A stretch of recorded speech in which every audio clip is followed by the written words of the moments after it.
नमस्कार मित्रांनो, लक्ष्मी निवास पुढील प्रोममध्ये जैन जानूला खूप त्रास देत असतो. तो वॉचमनसारखं बाहेरच जेवतो, बाहेरच बसतो.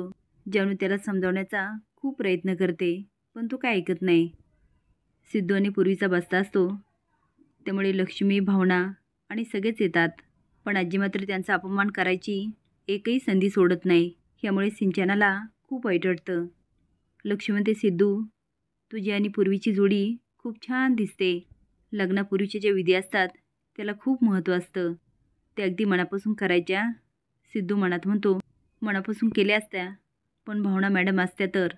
संपतराव बोलत असतो, पण सिद्धूचं मात्र भावनाकडेच लक्ष असतं. आजी लक्ष्मीला आरतीबद्दल विचारते आणि म्हणते, कुणाची मुलगी, काय करतात तिचे आईवडील? लक्ष्मी म्हणते, वडील नाही आहे, फक्त ती आणि आईचे. देवळाबाहेर त्यांचा छोटासा फुलाचा स्टॉल आहे. आजी डोक्याला हात लावत म्हणते, मी पण कुणाला विचारते, जाऊ द्या. विना म्हणते, आई, यांनी आपल्याला बस्त्याला बोलवलं की आपला अपमान करायला? लक्ष्मी म्हणते, विना, जाऊ दे ना, तुला हरीच्या गोष्टी आठवतात ना? आजी तोऱ्यात म्हणते, ए साड्यावाल्या, सगळ्या भारी भारी साड्या काढायच्या आणि पूर्वीसमोर टाकायच्या. एक जरी हलकी साडी गेली ना, बघ मग, गाडीपाटलांची सुने, तिला एकही हलकी साडी दाखवायची नाही. इकडे वॉचमनची बायको येते आणि गेट बाहेरून मोठ्याने ओरडत असते, पण जयंत मात्र तिला इग्नोर करतो. ती चिडून म्हणते, ए कुठे गेली ग या बंगल्याची मालकीन? जानू बाहेर येते आणि म्हणते, कोण आहे? ती काय गे सटवे, कुठे गेला माझा नवरा? कुठे लपून ठेवलाय? जानू म्हणते, कोण आहात तुम्ही आणि असं का बोलताय? जयंत, गेट उघड ना. जयंत बटन दाबतो, मस्कन गेट उघडतं. वॉचमनची बायको घाबरते, पण स्वतःला सावरत लगेच जानूकडे येते.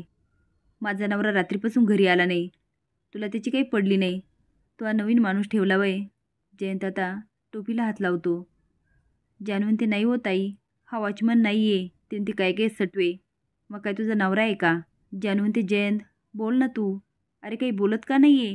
ती बाई म्हणते, कुठे आहे माझा नवरा? जानू म्हणते, ताई, आम्ही पण शोधतोय त्यांना, पण ते कुठे गायब झाले काय माहिती. तुमचे मिस्टर सापडतच नाही आहे. पण ती बाई मात्र खूप गोंधळ घालते. इकडे पूर्वीला सगळे औक्षण करत असतात. सिद्धूची आई म्हणते, भावना, तू पण कर औक्षण. आजी म्हणते, ही कशी चालल? ती म्हणते, अहो, भावना पण सवाशीने. आजी म्हणते, ठीक आहे, काय करायचं ते करा. सिद्धूची आई म्हणते, भावना, कर तू औक्षण. पण पूर्वीला मात्र भावनाचा खूप राग येत असतो.